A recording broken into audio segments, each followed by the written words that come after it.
Hello, my name is Daniette Thomas. I'm the owner of the Ariana Collection, a women's ready-to-wear clothing line designed to elevate the modern career woman and bring inclusivity to the women's workwear fashion marketplace. With women now starting over 49% of US businesses, the need to be taken seriously is high.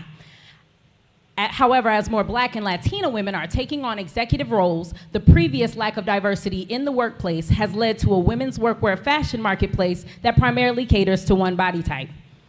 As you can see, more than half of women are struggling to find clothing suitable to their body type, and it's negatively impacting their self-confidence and their ability to present themselves to the world in the way they prefer, in the way that they desire, and the way that they deserve. Our initial competitors are Emily McCarthy and Ann Taylor. On a local level, Emily McCarthy has a more fun-based fashion focus with large exclusive prints that are on intentionally loose clothing. On a national level, you'll see Ann Taylor has repetitive styles and caters to a limited age range of audience and has limited size ranges.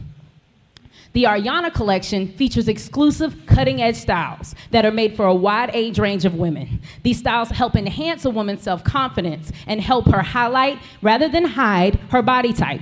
We believe that this body-conscious approach will help bring many of our competitors' loyal clients to also be our loyal clients as well.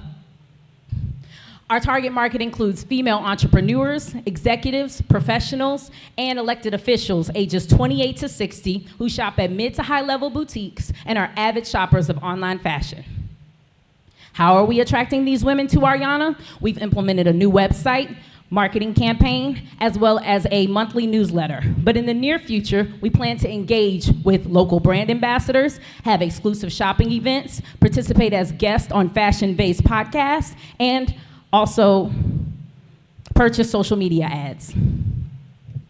Our business model includes two revenue streams. On the direct-to-consumer side, we have website sales as well as fashion events like fashion shows and then exclusive fashion shopping events. On the wholesale side, we plan to be in retail stores from a regional and national level, and some of those brands you'll see on the screen that we already participate with. From the financials, our average retail and wholesale price is $242 and $81. This is in line with industry standards. But if you take a look at our 3-year sales projections, we have a modest profit for year 1, but substantial gains for year 2 and year 3. You'll see that our low-end net profit is about 10%, but then on the high end, a little over 20%, which is also in line with industry standards, especially for a product of our caliber.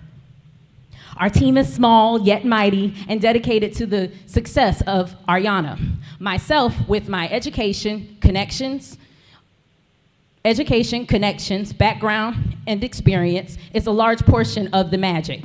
I'm a SCAD alumna who's run a fashion business for almost 8 years. I've been featured in New York Fashion Week for 2 seasons, and one of Savannah's Best for Savannah's Best local clothing designer, stylist, and tailor for 3 consecutive years, and I've also been one of the winners of the most recent BizPitch competition. Apologies.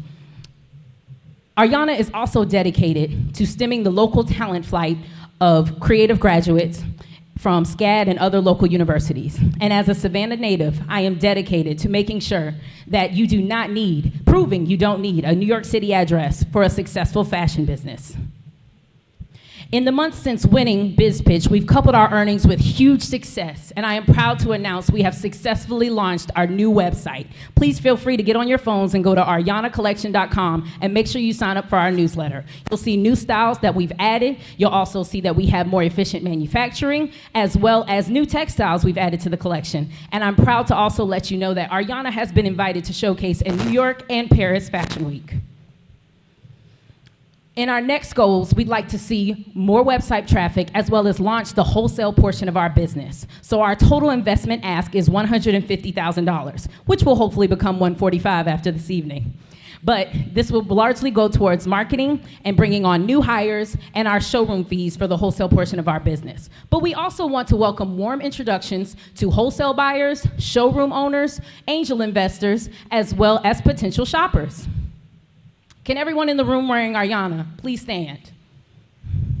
Please know that this group of individuals also include local interns from local universities who are looking for jobs in the fashion industry. So also know that if Ariana were to get resources from this opportunity, you would be helping someone get more than a job. but a career. Thank you.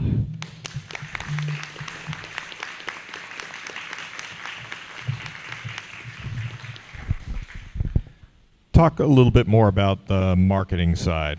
How do you do this with not a lot of money and really juice what you've got going here? Because I like what I see.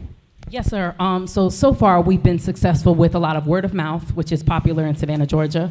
And we've done a lot of research going to the Atlanta apparel market, getting to know the showrooms. I actually recently got in a discussion with a showroom owner to figure out how my product compares with other lines that are in the showrooms, and they bring a lot of that traffic in. So a novice designer would tell you, oh, let me get a booth for $4,000 at Atlanta apparel market, and they wouldn't get any traffic. But due to our research, we're able to figure out that getting in someone else's room, much like our competitor Emily McCarthy did, would help us get that traffic that we're looking for. So that's one way. Of course, we have social media campaigns, and we implement those as much as necessary for our audience, because I don't believe a large portion of our audience is on social media all the time, so the ads don't work always as well as they're intended to. But we also have a lot of connections as far as brand ambassadors in political areas nationwide that are gonna help us get this in front of the right audience. Make sense? I have a question regarding reverse logistics. When someone buys something online and they don't like it or doesn't really fulfill, how are you handling? We have a return policy, so we'll allow people to return things as long as we can handle it, if that makes sense. I think as a small business owner, I've learned that you can only do what you can. I actually launched a small designer mask line that made almost 6 figures when the pandemic hit.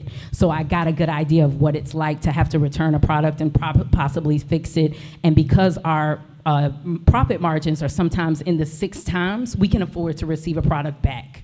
And we welcome feedback to know that our product works, because I'm trying to solve a whole lot of problems with fit, going from extra small to 3X. So I'm welcoming the returns, and I just want the advice as to why.